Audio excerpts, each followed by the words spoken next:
you feel about both of us being wrong on our NBA prediction?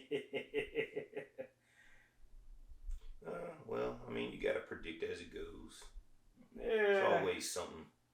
Yeah, it's like the takeaways I have. I still feel like if, and that's the key word with us always, if we would have had Kawhi and PG, we might have actually gotten to Western Conference Finals. Not saying we would have won because let's be honest, that Denver team is just stacked. Yeah, I guess everyone out there that says that Denver is not stacked, I'm like, what fucking basketball are you watching? None. I'm just like, what do you mean they're not stacked? It's like they have like multiple guys at every position. Oh yeah, like I was telling somebody at work, like, this series probably gonna be short. And they're like, what? How so? I'm like, bro, think about it. Nobody's gonna stop Joker. Let's just get that out of the way right now. But I mean, I think Bam can give him problems. Maybe a little with Bam's athleticism, it's like he's gonna be able to do something, but is he gonna be able to stop him? Fuck no. Like contain him, maybe. Yeah, he might be able to give him problems, but he's the not problem, gonna stop him from doing anything. All right, say he does contain him. You got 4 more people on that team to worry about. I think Jimmy can lock up Jamal. Like I think that he could guard Jamal. But then you're gonna have to because Lowry can't do it. Well, Jamal's the shooting guard, so he's gonna guard him either way. Oh, I thought Jamal was more the point now. No, I thought KCP was playing the 2. KCP comes off the bench. He does? Sometimes. He don't start every game. I'm pretty sure, like, for the most part, he's been starting, though. Well, yeah, in the playoffs. Yeah, so I'm pretty sure he's going to be running the 2 and Jamal's at the 1. It's possible. Yeah, so, I mean, but either way, Jimmy is going to guard him either way. Oh, yeah. He's going to guard you got Jamal. MPJ to worry about. Right, you got MPJ. You got Gordon to worry about. And KCP, like... KCP, got Bruce Brown, like... Oh, yeah. Really, the best chance Miami has to score is that bench. That is their best chance. Oh, I mean, there's starters. You got Jimmy. What's that dude? Don't they start Strus? Well, no, I'm talking when Denver's bench is in for the most part. Oh, yeah. That's their best time to put up as many points as they can.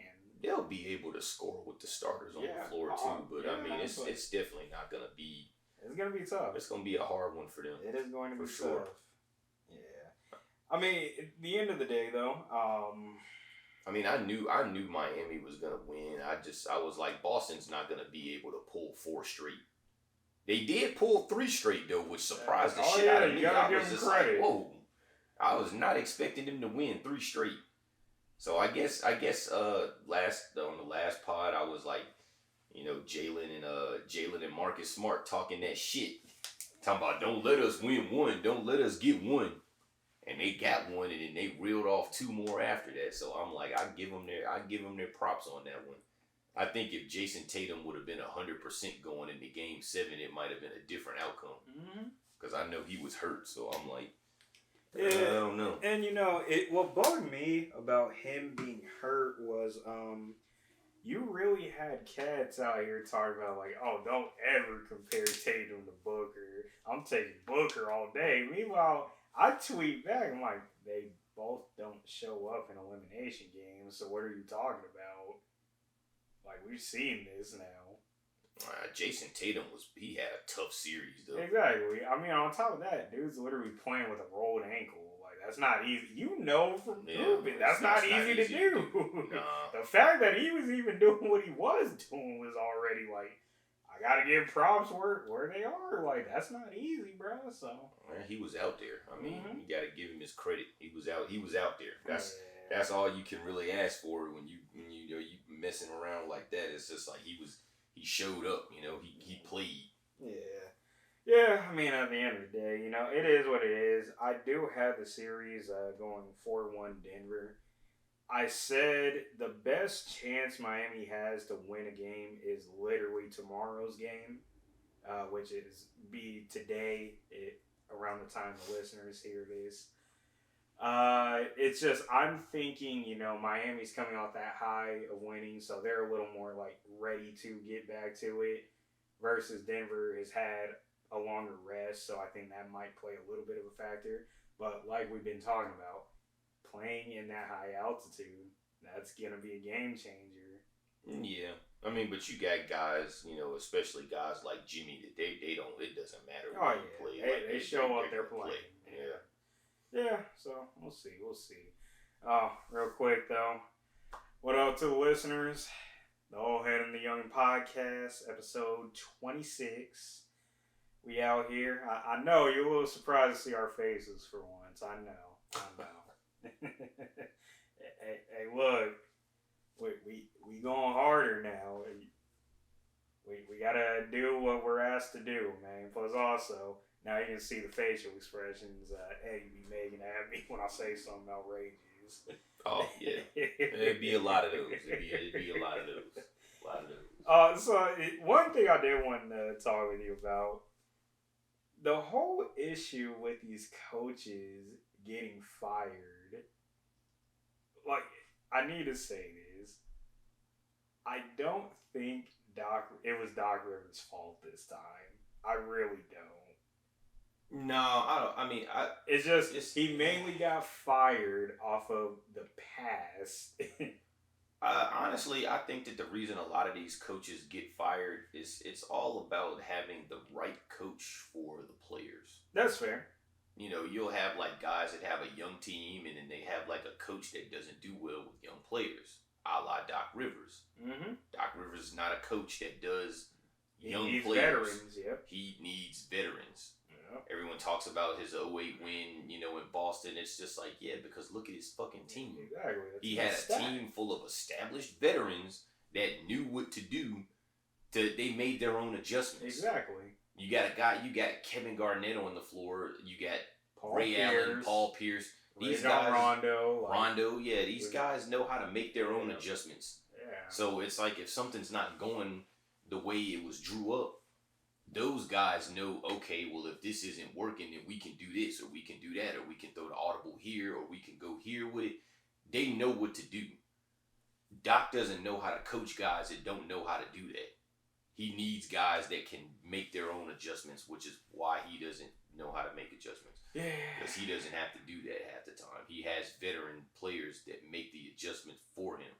You put him on a team like Philly, where you got, Joker, who's or not Joker, Embiid, who's, fairly a young guy, Yeah. He's not really he is kind of a veteran. He's kind of reaching that status. Yeah, he's getting there to that point. Harden, who is a veteran. Harden knows better. Yeah. But Harden's never been a playoff player. Exactly. Ever. So you can't really, expect him to do but so much because he ain't ever done it any other time. So it's like this, the end of the year, he ain't all there. Yeah. So. I will say too, because there's talk, Celtics, Joe Mazzulla. There's talk he might be out of there. But he's a young coach, man. Yeah, which I said I don't agree because it's like, bro, it's what, year 2 for him? I think he should stay. Oh yeah. I mean, he's got young guys. He's a young coach. It makes sense. Who else? Nick Nurse was a little surprising to me, but at the same time, I was like, I think it was just time to move on. Like, Nick Nurse is a good coach. Nick Nurse just didn't have the same guys. Exactly. All of the guys that he had been working with for this time, they're all on expiring contracts now, and the Raptors are looking like they're about to just blow up and rebuild. Exactly. So that's why I said, okay, I get that. Somewhere else, like that. Yeah. The one I really didn't like was Monty. I understood why partially, but at the same time, I'm like, let's be honest, Ayton got him fired. Yeah, the Monty firing to me was stupid. I didn't get that. Yeah, so I'm just like, look, fam, like, you probably should have kept Monty and should have just gotten rid of Ayton. You still on the trade block? Yeah. Ayton ain't safe right now. Oh yeah, I know. That would have been my first priority. They talking about they may get rid of Ayton and Chris Paul. They might get rid of both. Chris Paul's gone. Easy. It sucks to say, but he's gone. I mean, honestly, I think that he could stay. Chris Paul has a better chance of staying than Ayton, I'll say that. Oh, 100%. Yeah, 100%. but there's talk. I saw one trade proposal, Ayton to the Mavericks, just for them to get like Hardaway Jr., JaVale McGee, and somebody else, but I can't recall the name.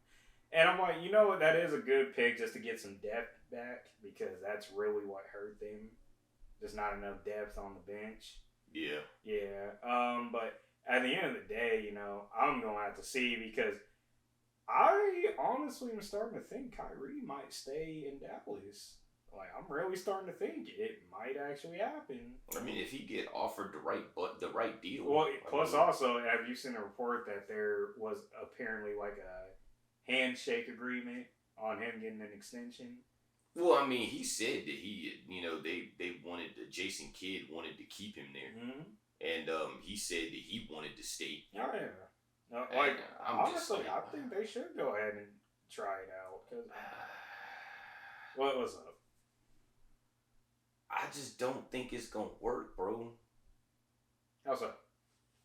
Cause Luka. I mean, don't get me wrong. Now, Luka is the real deal. Dog, like, yeah. Luka is that guy. But Luka is too fucking ball dominant. Amen. It's like he has to shoot every shot. Kyrie ain't gonna want to play in that because he wants to get the ball too. Now, granted, Kyrie can play off ball, which we've seen in Brooklyn with LeBron. Yeah. You know, he can play off the ball very well. But Luka, even with players that play off the ball, Luka still wants to take all of the shots.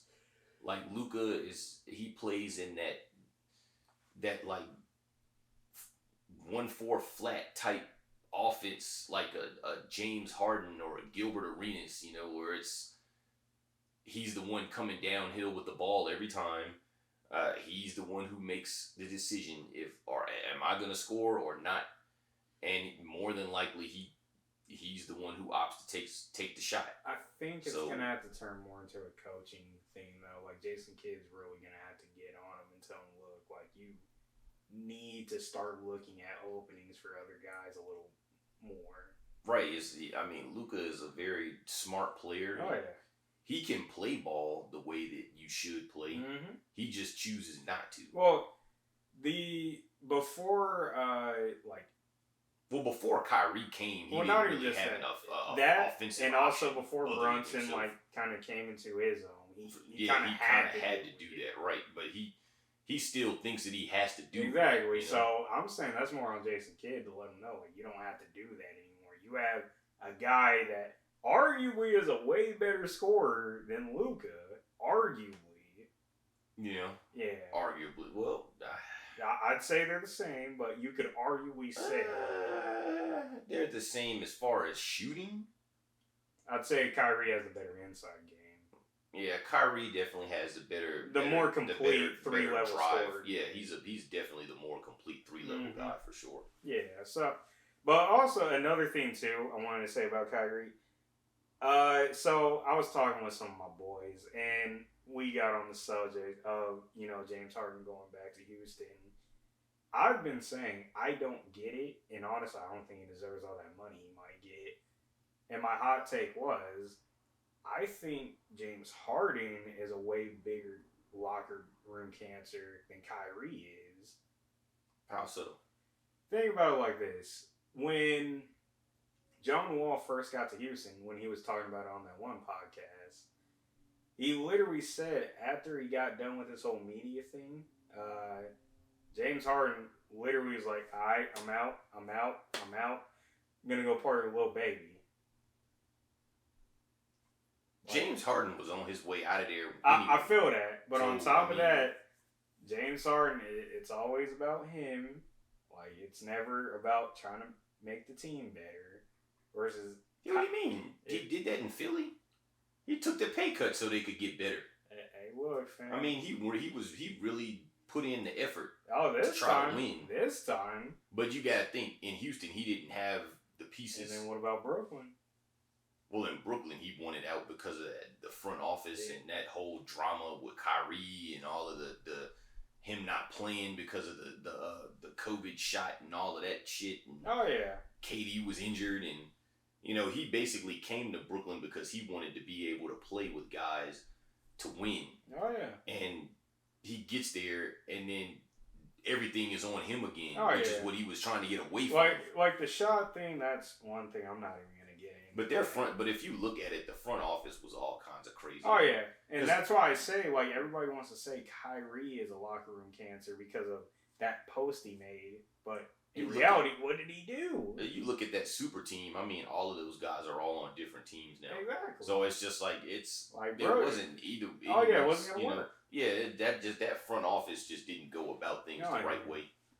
But it's like I say, like calling Kyrie a locker room cancer just sounds crazy, especially like when what people claim he did, like what was really bad about it. Like, with him posting that Jews to Negroes thing. Yeah, like he didn't say anything. Right. He literally just posted it with basically the intention, hey, I watched this, you watch it.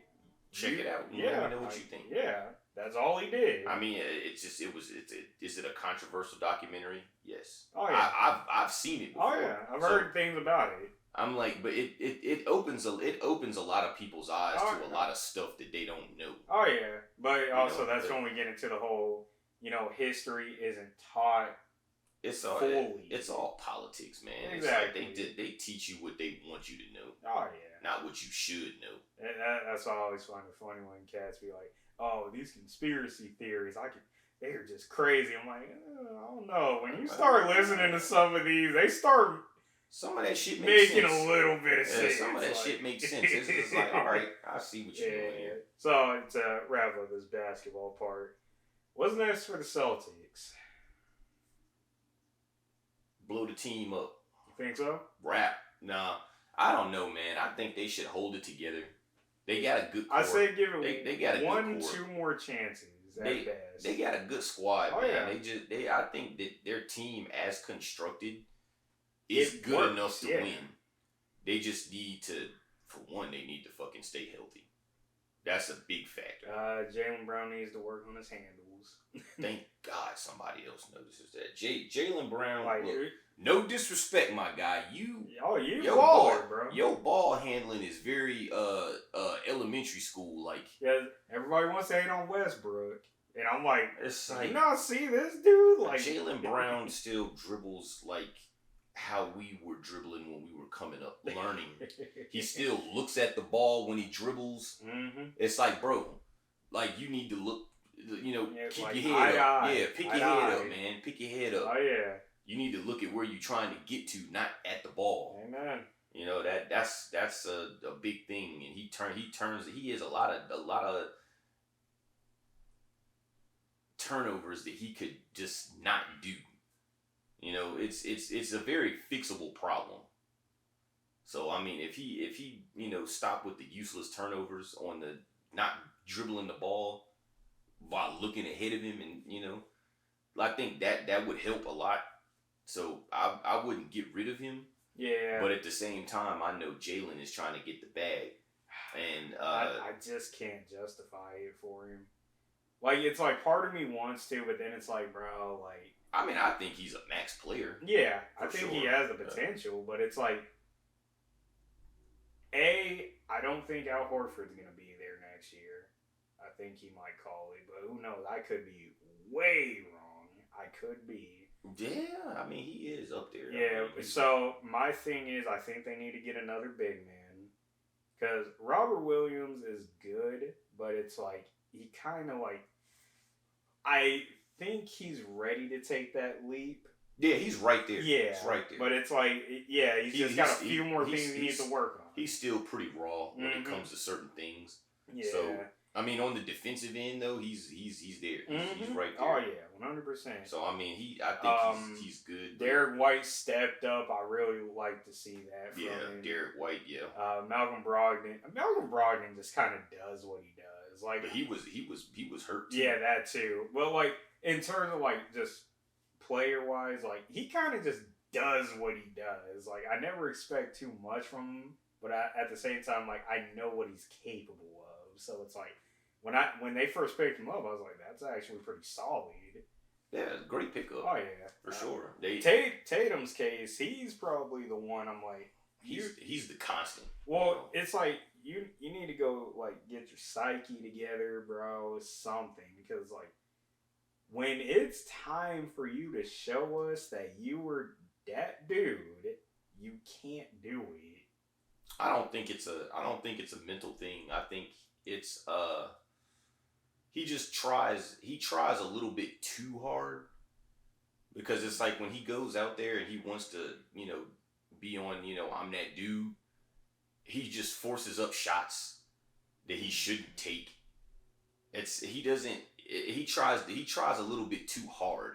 Instead of him just playing his game and doing what he does, he goes out there and he tries to do all of this extracurricular shit, and it's just like, bro, just relax, man. Like, don't force up bad shots just because you think you have to when you don't.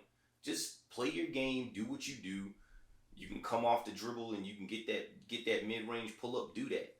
You see your boy Jalen open over there, go ahead, hit him with that.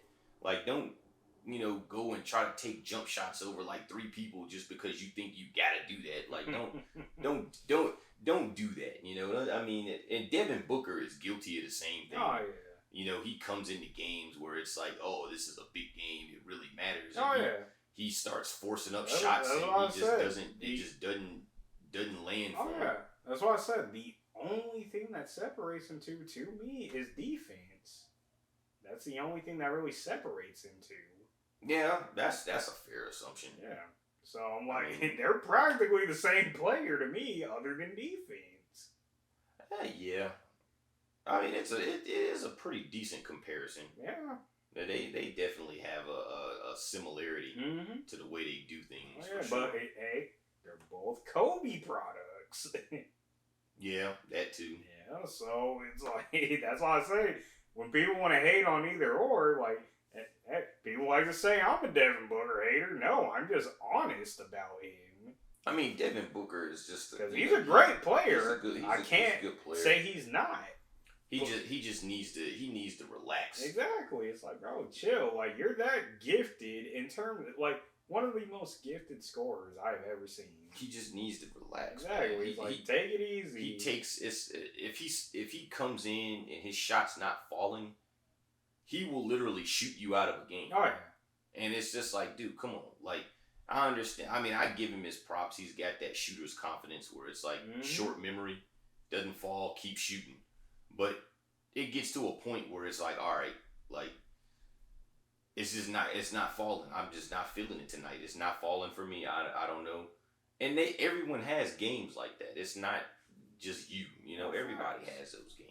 Facts. And it's like when those games happen, you need to use that brain, bro. You need to use that IQ. What else can I do? If the shot's not falling, I pick it up on defense, get more rebounds. Oh yeah. Do I start doing, being a playmaker? Like, what else can I do to impact the game other than jack up a lot of shots that ain't gonna fall? Like, oh yeah, you need to do something else. Yeah. I mean, we're gonna see. Especially this off season, there's gonna be some moves. Like, I guarantee it. Oh yeah, most definitely. I'm excited. I'm curious to see what we're gonna do. I'm like, did you see the news? Apparently, their Bulls think Lonzo might never play again. Oh, they've been saying that now for a while. That ever since he had that he had to have a third surgery. Yep. A few months ago, and they're saying depending on how he bounces back from this one, it may determine if he ever plays again. Yep. So I mean, that's tough. And we're gonna need someone to replace him. Because I mean, that team ran well with him being the floor general that he is. It was like we need that. So I mean, I don't know what we're gonna do, but we need to do something. Like, there was talk about Debo maybe going somewhere else, and I forget what else they were talking about. I know they wanted to re-sign Vucevic, but I'm just like, oh snap! Tim just sent a thing in the group chat. Shannon Sharp has reached a buyout agreement with Fox Sports, ending his partnership with Skip Bayless. Thank the Lord. I'm not gonna lie, I ain't gonna miss it. Skill. I'm gonna miss that. That shit used to be funny to me. Oh yeah. Come on, Skip. Like I'm not gonna lie, I knew it was gonna happen sooner or later. Oh man, Shannon Sharp got too big, man. Well, not even just that. You kind of felt the tension after a while. When he started there, Shannon Sharp, he got to give his respect to Skip though. Skip requested him. Oh yeah. Like Skip was like, no, I want that guy. Like, oh, yeah. He brought him into the fold. Yeah. But Shannon, he got on TV and he ran away with it. I mean, he stole the show. Oh yeah. He stole the show. I mean, let's keep it about Shannon. He a character. Shannon is hilarious.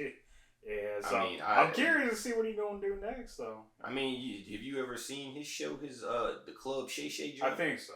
He actually does well. Oh yeah. So I mean, he could do his own shit. Hey. I'm pretty sure that Fox Sports might give him his own. Who knows, man? His own show. You might see him on All the Smoke. He's been on there. Well, no, I mean like as an actual like co-host. Oh my, he might go to Showtime Basketball and have his own thing. Yeah.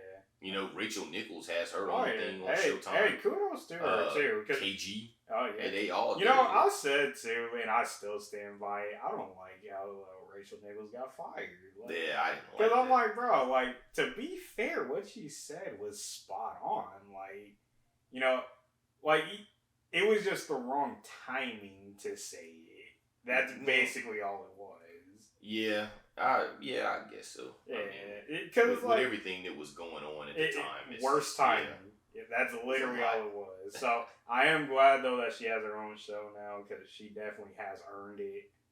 And, but I still don't like that, man. I mean, it's like how can you fire her over something like that when she has so much respect from the players? Yeah, exactly. It's like 90% of the players in the NBA and just like they all like her. When you look back at her history, like on how much she's worked to even get to where she's at, for them to pull the race card on her was really fucked up though. Yeah, I'm just like, come on, her of all people. Like, I do agree because it's like, it is already tough enough for women to get into anything sports analyst wise. Like it's already hard enough, and she was just saying, don't like make it harder for me just because you're put in this position now because of what's going on in the world. Like we're both women at the end of the day. We both deserve our flowers. Right. Yeah. So at the end of the day, it is what it is. Poll question for the week: which one are you, frugal or cheap? I'd say I'm more frugal than cheap. Yeah, same. I mean, look. Yeah, I mean, it's a big collection, but it's curated properly. Exactly. Yeah, so frugal. Trust me, I don't knock it, bro. Like most people think that I just spend money willy nilly. I really don't. Like if I was cheap, then this shit wouldn't even be here. You probably only have like at most this side. Because the camera isn't picking up over here fully. Yeah. So a lot of people don't understand the difference between cheap versus frugal. And really the main difference is you're very selective on what you buy. Right. But when it comes to being frugal, you will pay for quality. If you get it at a cheaper price, that's better. Versus being cheap, you're buying what you need as cheaply as you can. Bare minimum. Yes. Yeah, you'll spend the bare minimum. You go and you'll buy. Like to me, I looked at my grandfather. God rest his soul. I used to make fun of him because I remember when I was in high school, we were putting clothes up like on the clothesline. For y'all young people that don't know what a clothesline is, you know, you hang your clothes up outside so they could dry. You know, he lived in the country, so they had a washer and a dryer, but for some reason they put their shit on the clothesline. I don't know, old folk shit. But he was joking with me, and he was just like, I think I was probably maybe like 13. He said that he had draws older than me, and I'm just like, but why though? Like, you ain't broke. And you go in his room and he's got like a dresser drawer, and it's like, motherfucker's got a drawer full of unopened packs of brand new drawers. And I'm just like, well, what the fuck? Like, yeah. I mean, he was the dude. He was literally stuck in 1975. Like he wore clothes. Just jacking. He wore clothes in the 90s that were like from the 70s. You know, flannel shirts with the pockets, and and he roll up in the car dealership and pull stacks of cash out of his pockets, and he would just buy shit cash. And we ain't talking about no used shit. We talking about brand new. So is it kind of fair to say it's a little like it has some country ways in a sense? My granddad was he was one of those people that had money, but he didn't like to look like he had money. Oh, okay, I got you. So it was like he just kind of acted and did things like a regular person, but he had money like that, but he just didn't want people to, Well, no, because my mom's very frugal, and now she's retired, which congrats to her still. And she still preaches to me, like, you need to learn how to be more frugal, which I'm trying. I look at it like this. Being frugal is all about living within your means. Mm-hmm. It's like, if as long as you live within your means and you're comfortable, then you're good. Oh, yeah. Like, don't be out here on some, we know plenty of people that are guilty of that. They gotta be that dude. So it's like they out here spending money and living beyond their means just because, I get a good reel on the gram, or I can do this, that, and the third, or people look at me like this way if I'm doing this, and this. But it's like, okay, yeah, it might look good from a outside perspective, but like they don't see you at the crib when you struggling to put food on the table or whatever else is going on at home. It's like they don't see all of that. They just see you out here flossing, but it's like, yeah, nigga, that floss got a price. And it's just like you can be, out here flossing on the outside trying to look like something that you ain't, but at home you hurt. So I'm just kind of like, it's don't be cheap and not enjoy yourself, but just enjoy yourself within your means. Yeah.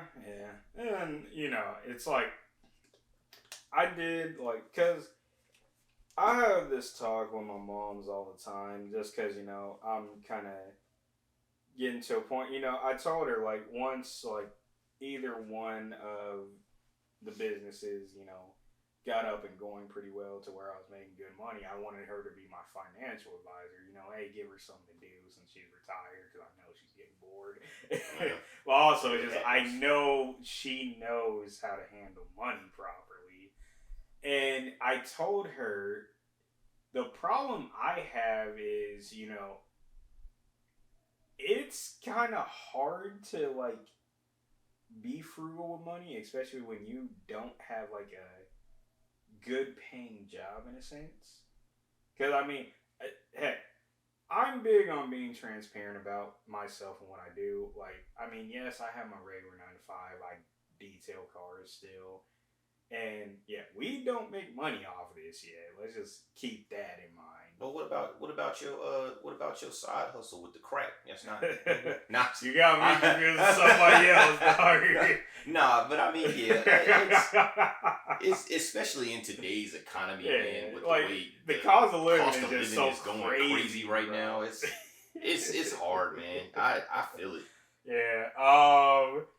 But I was telling her, like, look, like, whatever I decide to do, whether it's making money off this, attempting to make money off this, or detailing, like, definitely once the, like, good money starts coming in, like, yeah, I'm really gonna be frugal. Like, hey, I was just talking with you and Wes the other day, and I was telling y'all, like, me getting that Porsche, like, I'm gonna have to put that on hold for 2 more years because, hey, I was having a thought just rearranging the house. I'm like, we need some more space, dog. Like, this is too small. Like, now you gonna have to put that on hold for like another 5 years.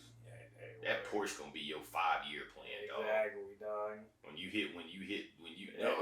Basically, you know what, we'll do this. When you hit 30, then we'll talk about it. Hey, look. We'll revisit this conversation at 30. So you got about what, 4 more years?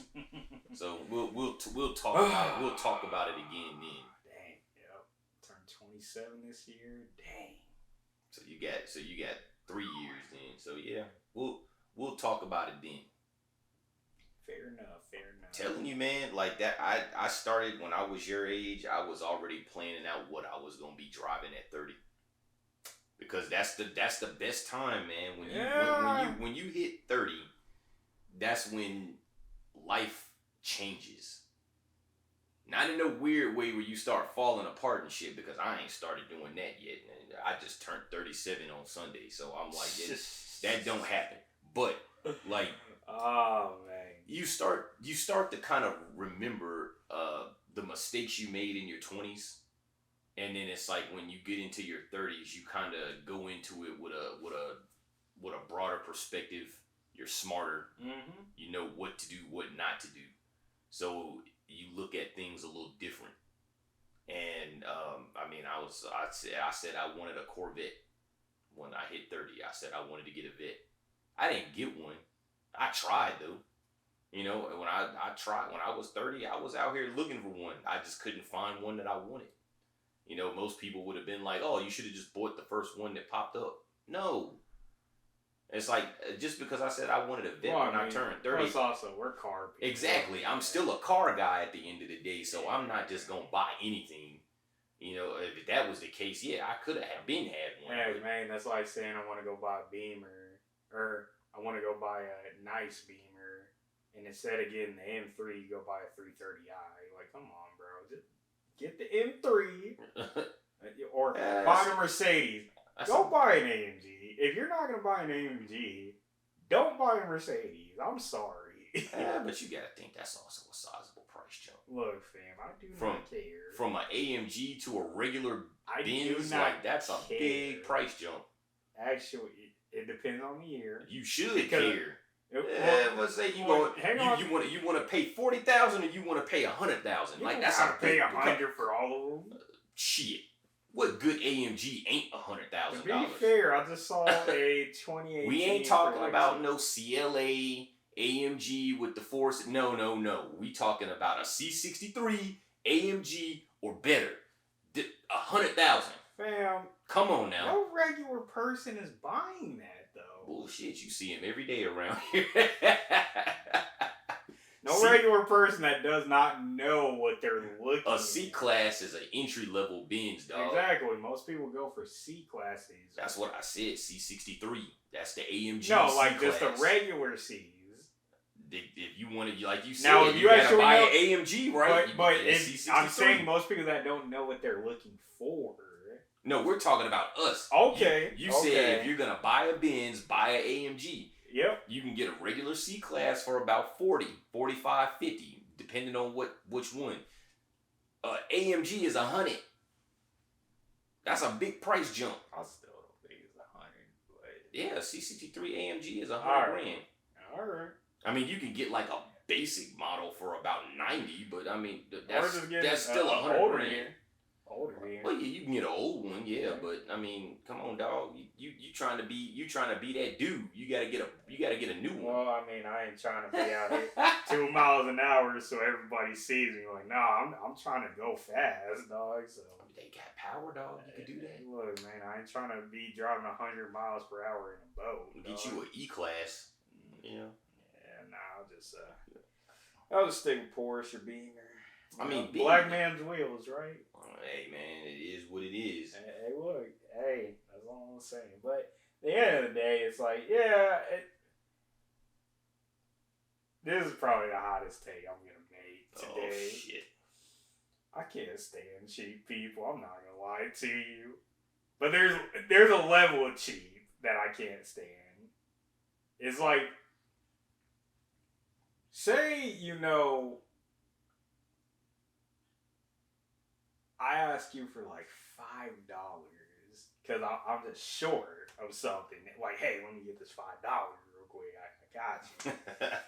Nigga, if you come to me, like, literally an hour later, like, you got that $5 for me? Like, nigga, I just borrowed it. Like, yeah, bro, like, I tell everyone, like, bro, you asked me for like $10 at most. Chances are I'm not gonna care if you pay me back or not. It's when you start asking me for like 50, 100. That's when I start caring. Yeah, it makes sense. But like $10 at most, I'm not gonna care. Like, don't even. I tell people half the time when they ask me for like 1s, 5s, 10s, like, oh, bro, I don't care. I know I can make that back pretty easily, so I'm not gonna trip about it.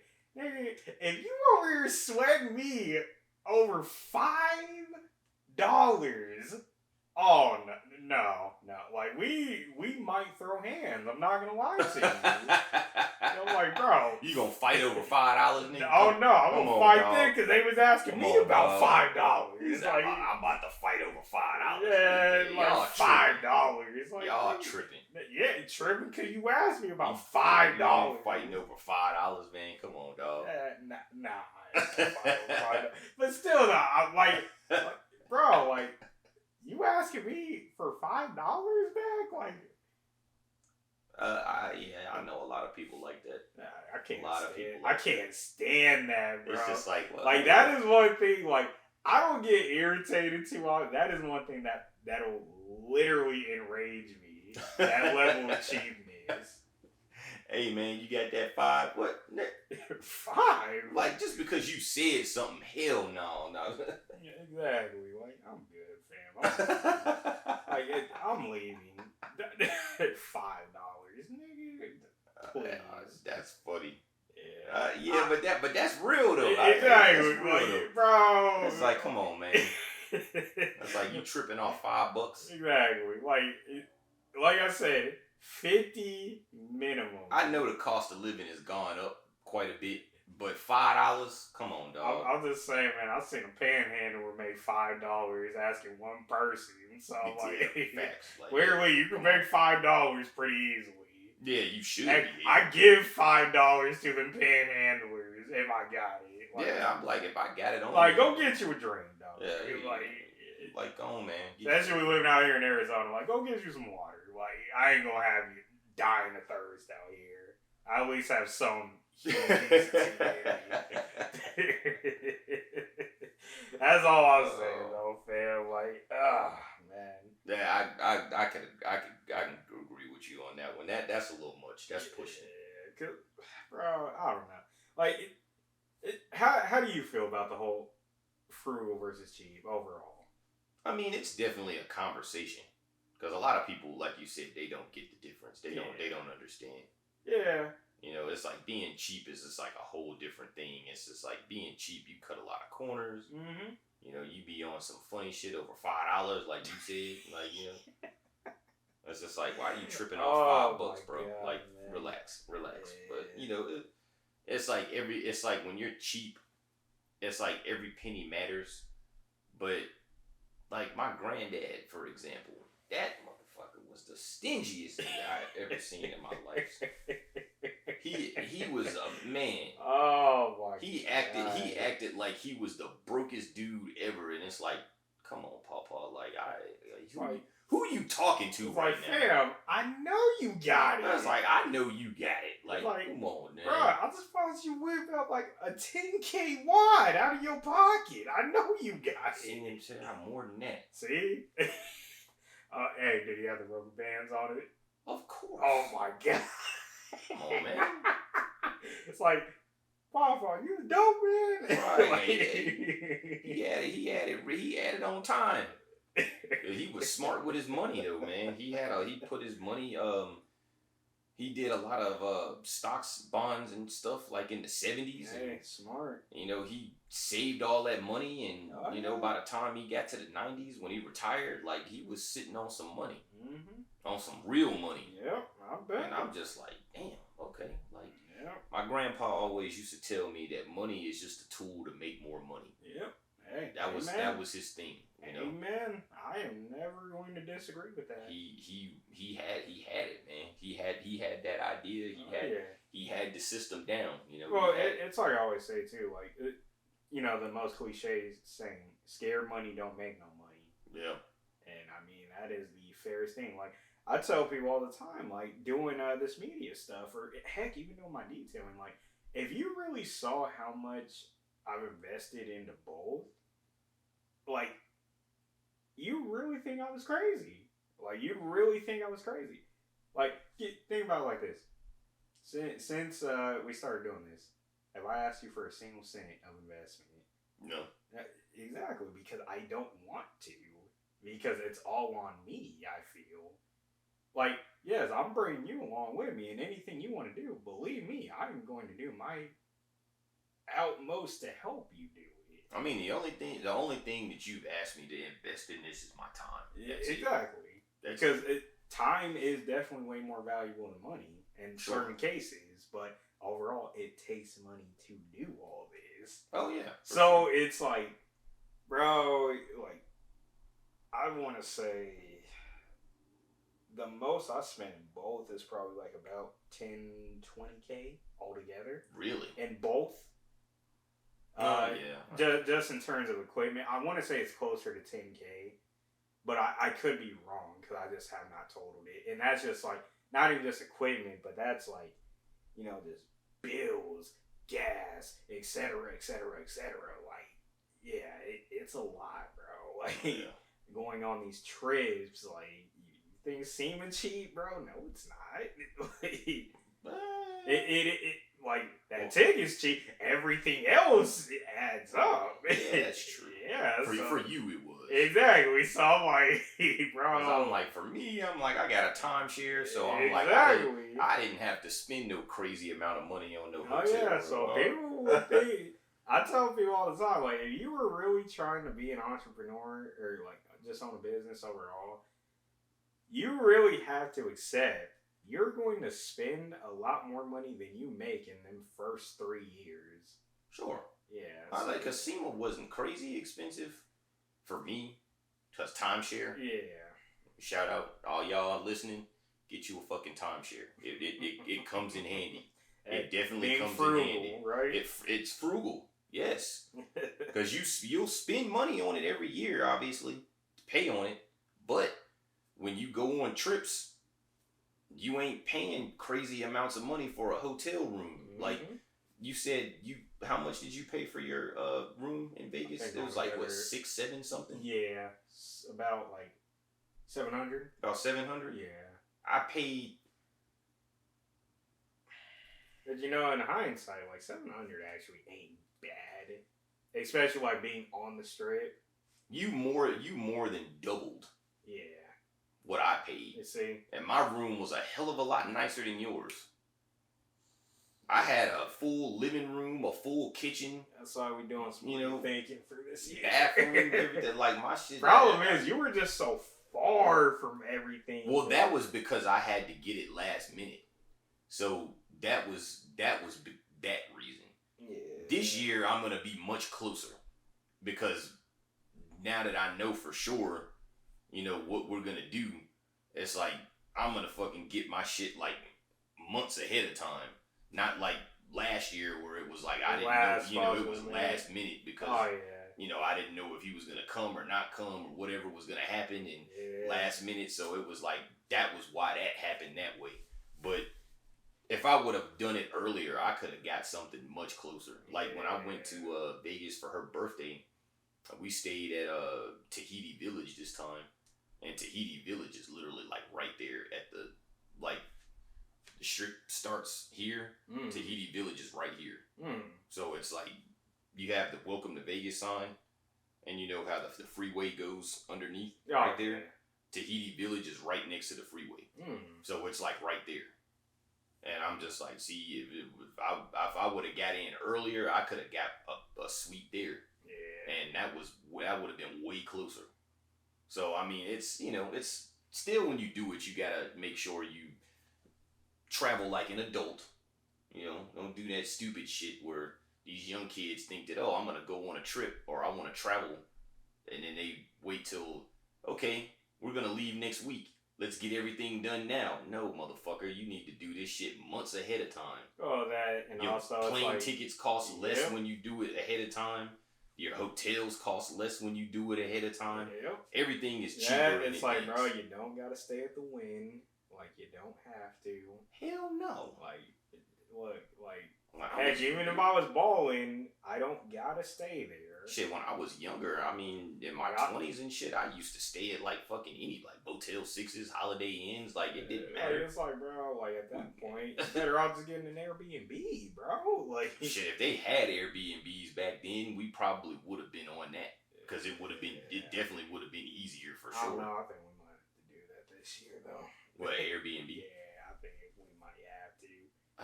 That wouldn't be a bad idea. Yeah. No, we'll see. Well. Yeah, but overall, though, I'd say be frugal before you be cheap.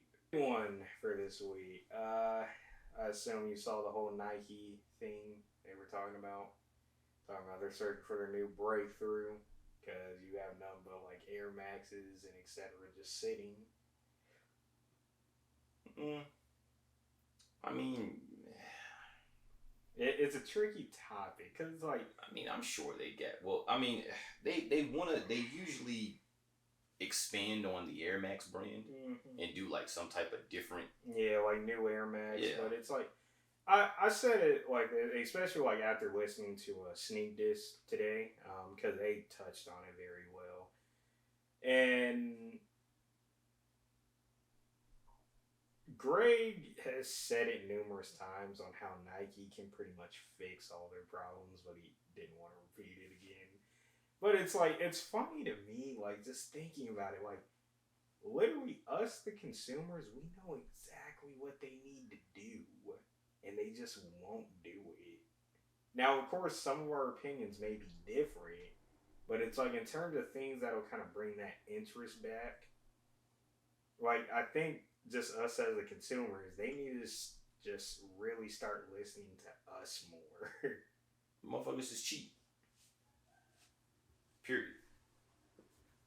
Expound on that a little bit more. I mean, think about it. They could afford really to do anything they want, but they don't want to pull the trigger on it because they don't want to spend the money. R&D, testing, all of these things they have to do. They don't want to do that.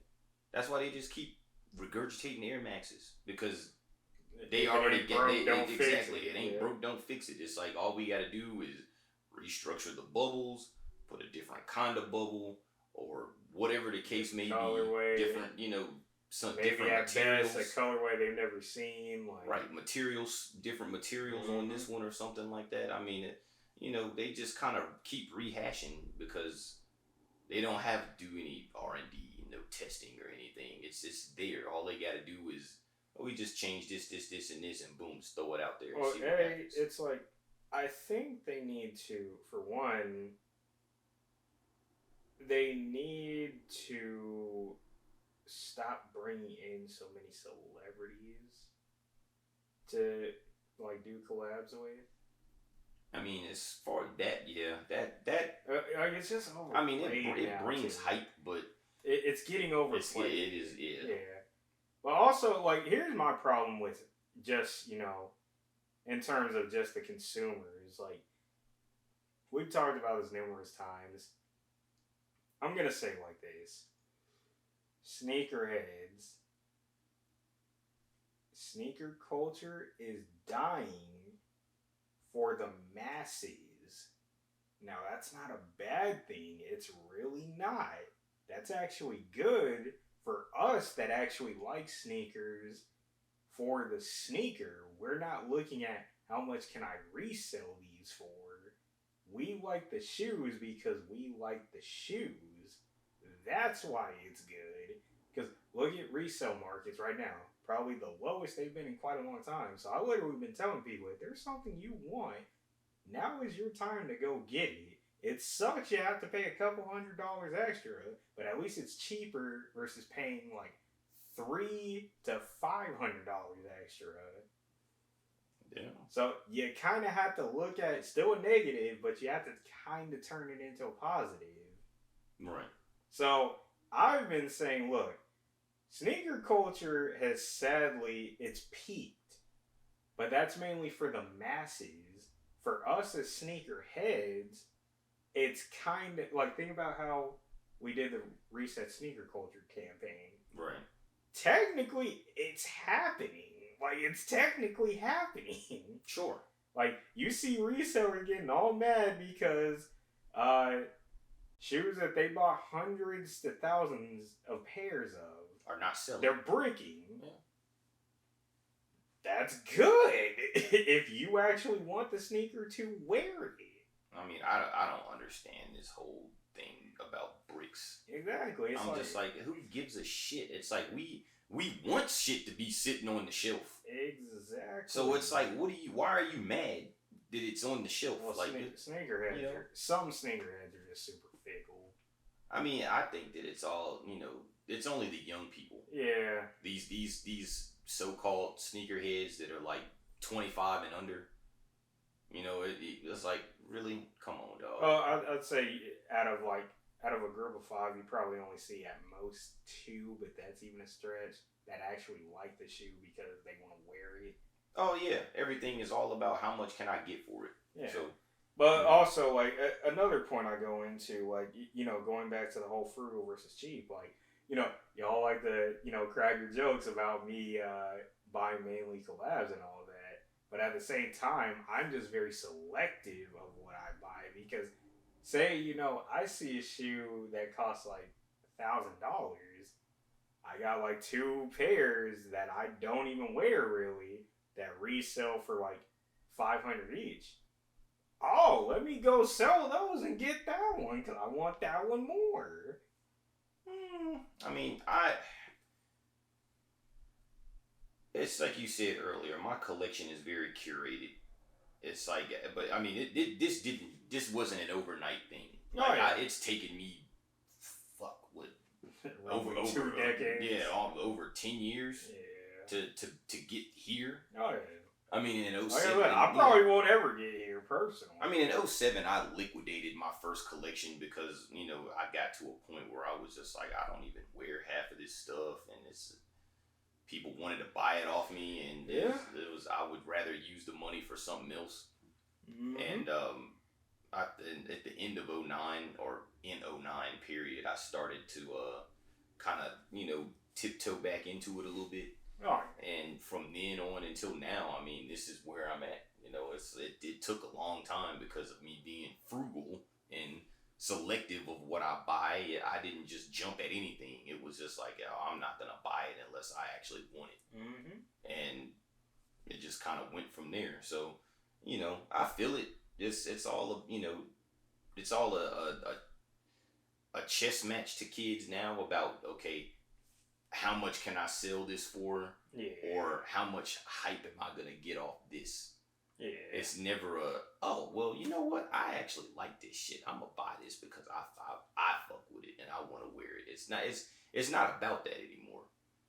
That's like the culture has shifted. It's not about, being different and wearing what you want. It's all about, I got to wear what the machine is telling me to wear. Oh, yeah. Well, that's another thing, too. Like, I talk about it all the time. Like, it's multiple things that have killed sneaker culture.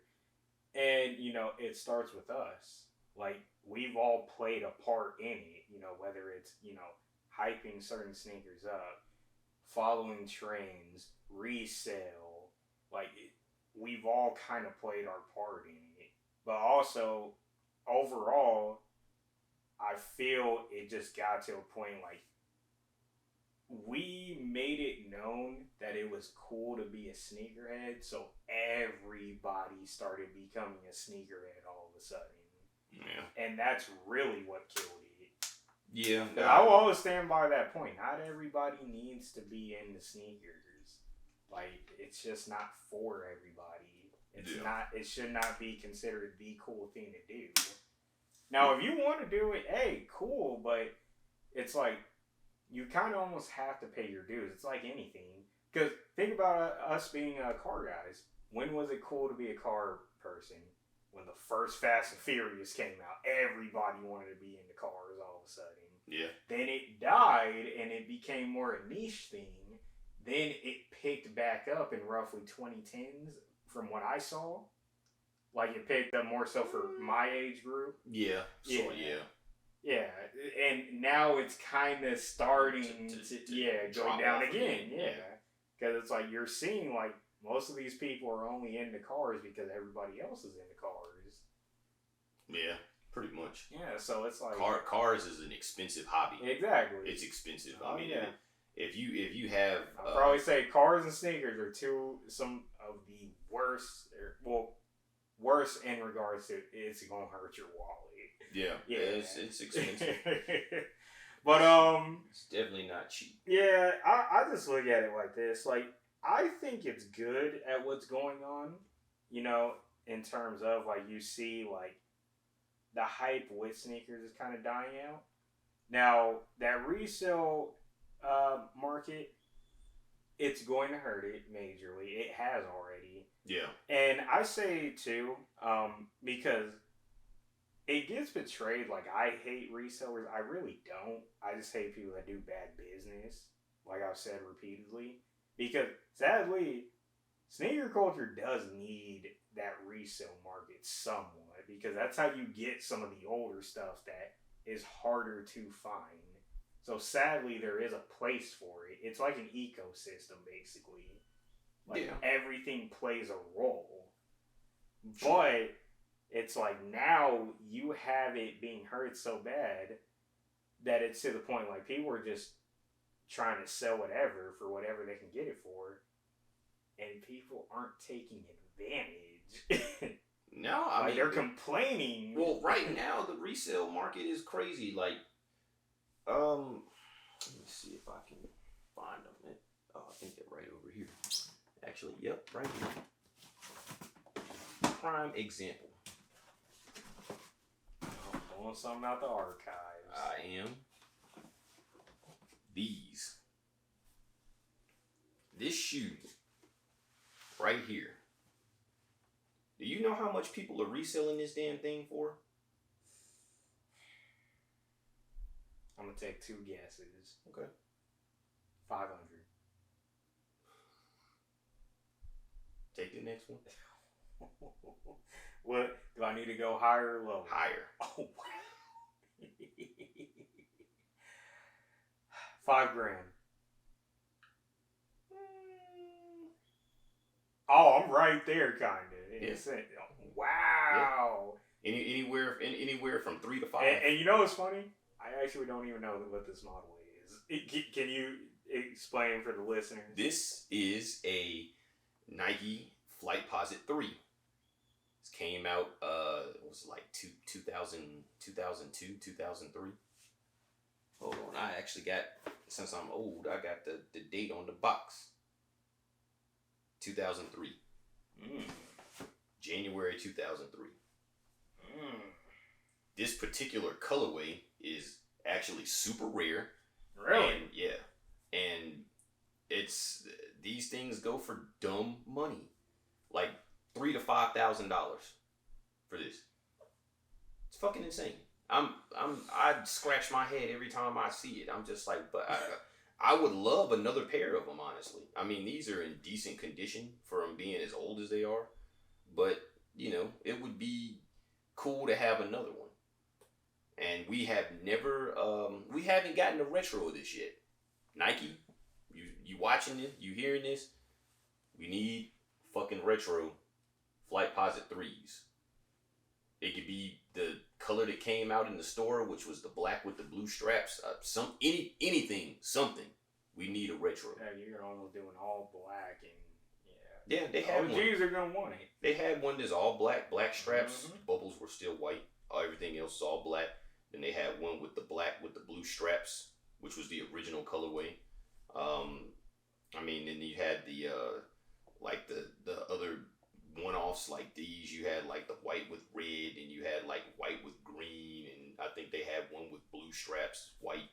The white ones were more so like the ones that they made for like teams, and you could only get them at East Bay in the white color. Like Nike never released a white colorway into like sneaker stores. Like this was, you had to get these online, and I mean it's a dope shoe to me. Like I would wear these more if they had a retro. Like I would definitely buy another pair of these to wear. Do I wear these? I haven't in a long time, just because I'm kind of scared to. Like yeah, I would not. I'm just like I don't 2003, know. 2003. Oh yeah. I'm just like one step and it's like oh no.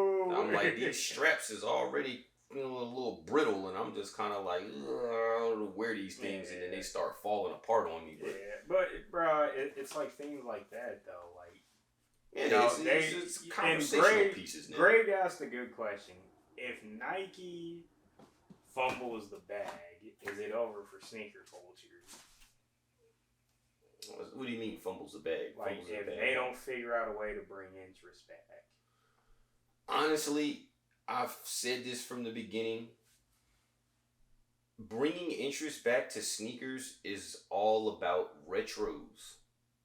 Bring back the shit that people fucking like.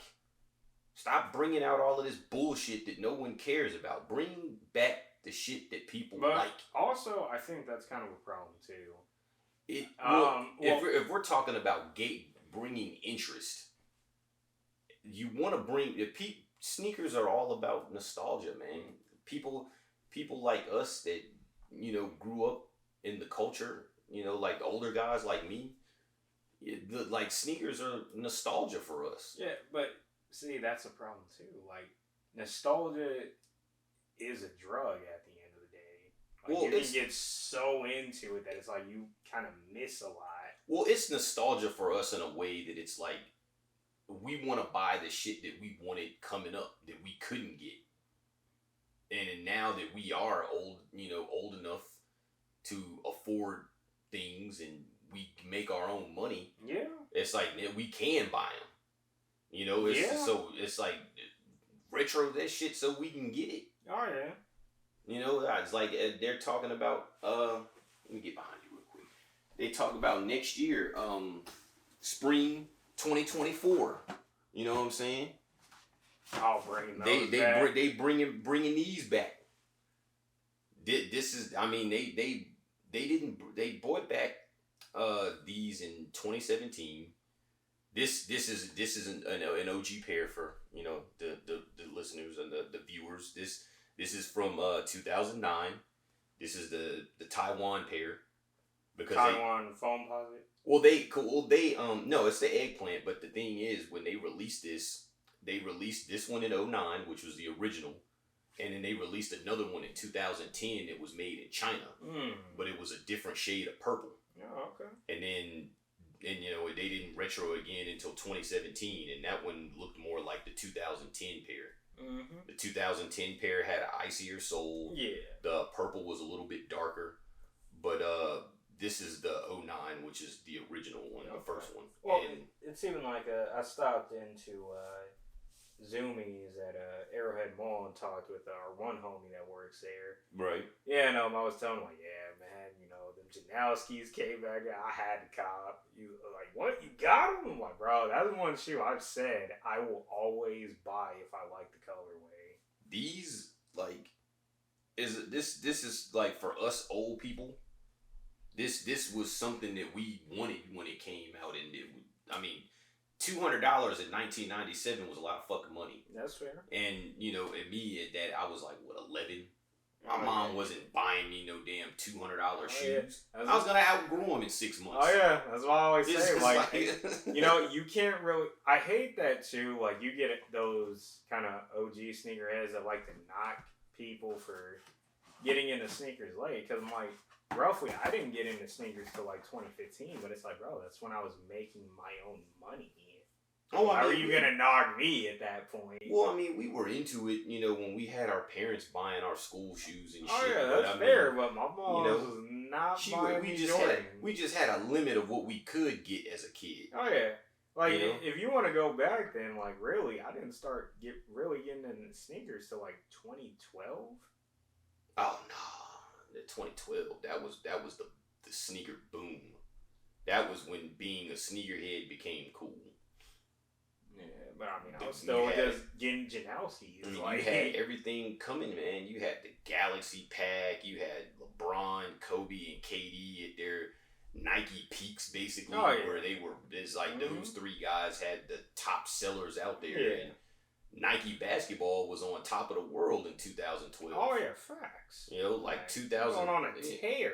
I'd say like around 2011 to 2000, probably like 14 or so. Mm-hmm. Like Nike basketball was like the shit. It was like everything that they dropped was gold. So let's end off with this.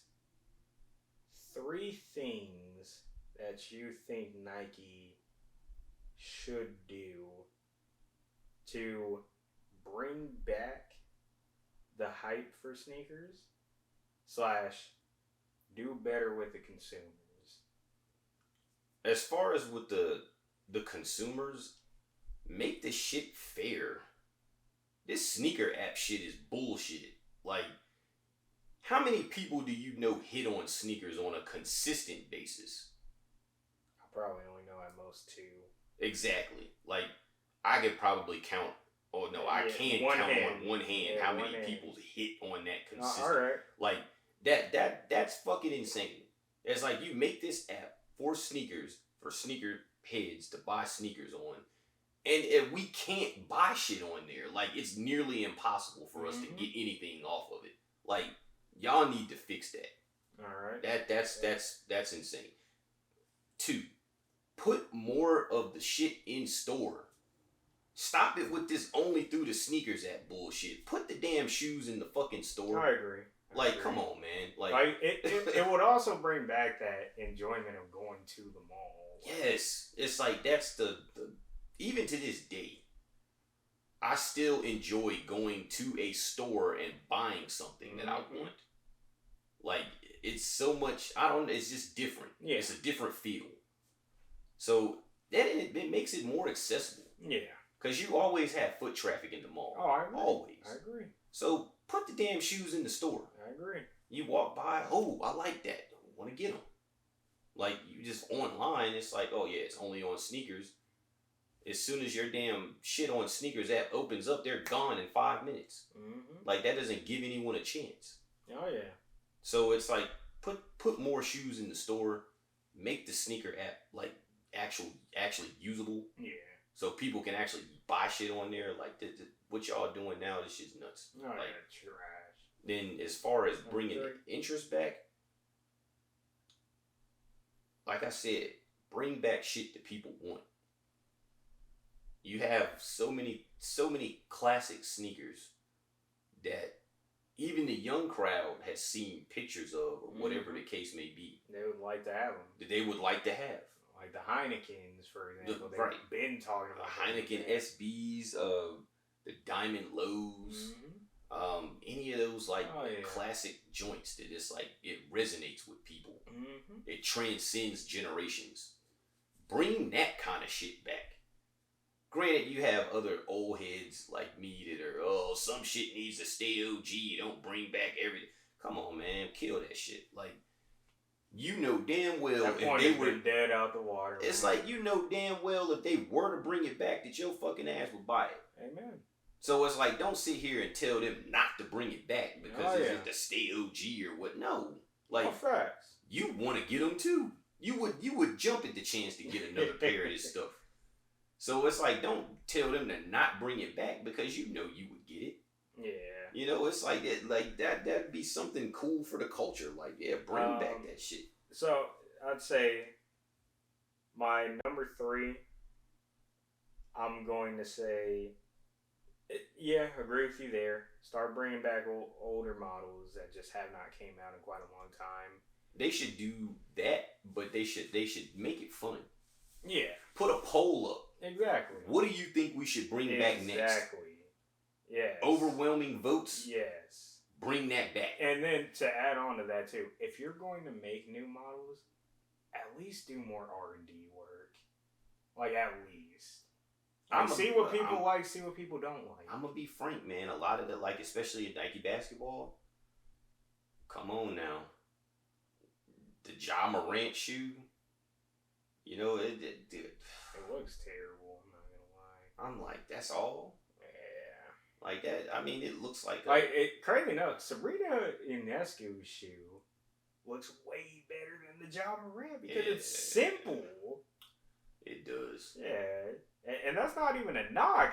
I'm just saying, like, it looks good because it's simple. Yeah. I mean, Ja Morant's shoe is simple. Yeah, but it's like, it looks cheap. Yeah. Like, it just looks like it. That's it. Like, it doesn't look, the quality doesn't look like it's there. Yeah. So that would be my number 3. Like, you're going to bring back stuff, bring it back, plus make it fun. You know, get involved with the community. Like, what do you want us to bring back? Yeah. Number 2. Look, I'm going to catch a lot of flack on this. For some, pre-orders. Oh, that did. It works. Bring the pre-orders. It works. Science Collective has proved it works. Pre-orders are definitely... I'm not saying you have to do pre-orders for every shoe. Not everything. I'm not saying that. But for stuff you know people are going to want, do it. It makes so much sense. Exactly. Which, shout out to Devlin Carter, man. He's proved millions of times already it works. Oh yeah, man. Amy Leon Dior. Dev got it, man. Amy Leon Dior proved that it works. Like, bro, pre-order works, man. Exactly. It's like, if you're gonna put out a shoe and you know that people are gonna want the shit, do you really want to make money? Pre-order that shit. Mm-hmm. If you're bringing out, we'll bring some hype shit. Bro, like, you told me, like a Travis Scott one. Oh yeah. Put a fucking pre-order on that. Bro, you know if you told me, have? Look, like, come on, man. If you told me, look, we're gonna bring back the Travis Scott Jordan 1 high and low. Their pre-order is gonna cost you $250. I'd pay it. I would pay it. At least I know I'm getting the shoe. Yeah, it might take, like, people were complaining about the Amy Leon Dior $550 that it took a year. But let's be honest, you can't complain when literally they tell you before you even buy the shoe, it may take up to a year for you to get. I mean, it's just like with Dev over at Saya.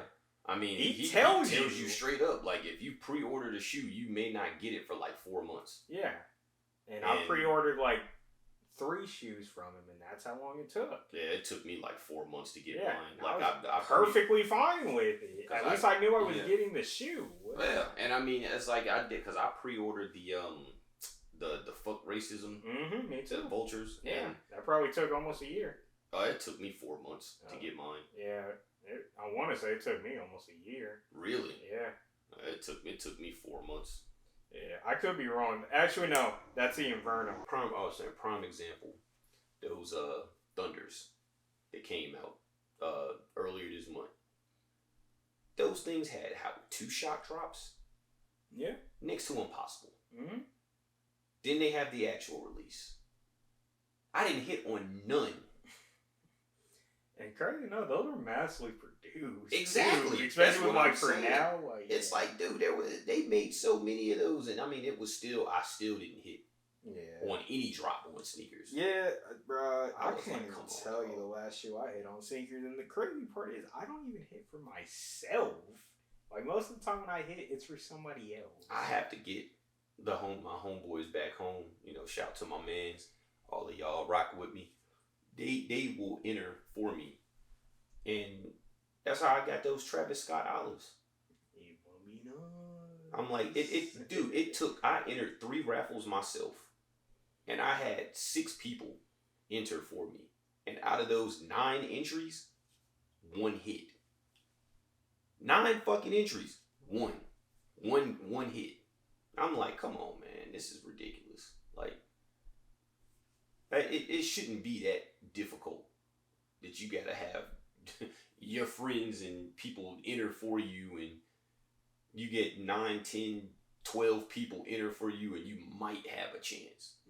A slight chance. Yeah.